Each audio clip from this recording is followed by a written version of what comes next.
We're headed out to our first job this morning. We stopped by the shop, grabbed some parts. We'll head on to the first job.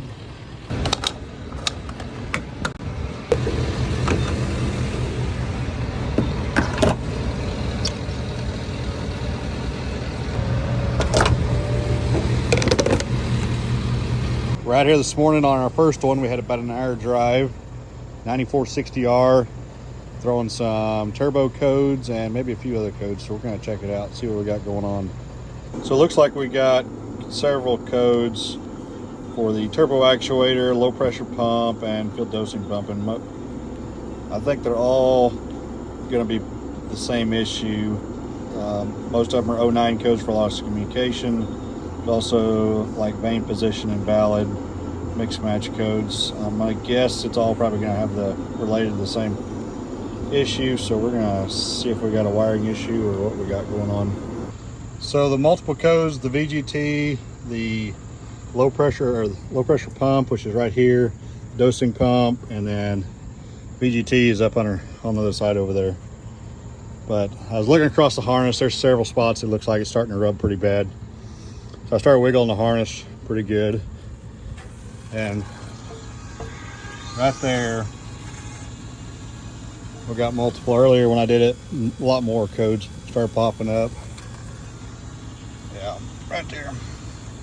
All the yellow ones are the ones going active. It's rubbing right there, causing some issues. But like I said, there's multiple spots on this harness where it's rubbing pretty bad. So we're going to recommend to the customer to replace the wiring harness. This thing's got about 4,000 hours, and that's pretty typical for these wiring harnesses, it seems like. So we'll talk to the customer and see what he wants to do. While I was looking at that, tractor is also throwing a code for the VGT actuator desired and actual mix match code. I looked at the actuator, made sure I didn't feel any catches in the actuator or the turbo itself. The linkage has a little bit of play in it, in the ball and socket part of it. So we're going to go ahead and change the linkage out on it as well. I talked to the customer, he was good with that. And he was good with also changing the engine harness. So we're going to come back to this one next week and put a new harness on it and a new linkage for the actuator. I was able to position that harness where it was rubbing before, out of the way where it was not rubbing, so at least it won't throw codes for now anyway. So, because it was shorting out to ground. So we're headed on to the next one now. Got another probably hour drive northeast yet. So on a 6195R now. We've got a rear turbo that is leaking oil, so we're changing it out. We've got did a green light on this one maybe a week before last, and found the turbo is leaking oil. We got an alternator that's not putting out enough.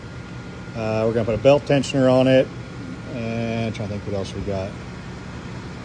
Got a hose that's leaking up here on the front. Just kind of some odds and ends that we're doing to this one. There's our turbo, there's the new one.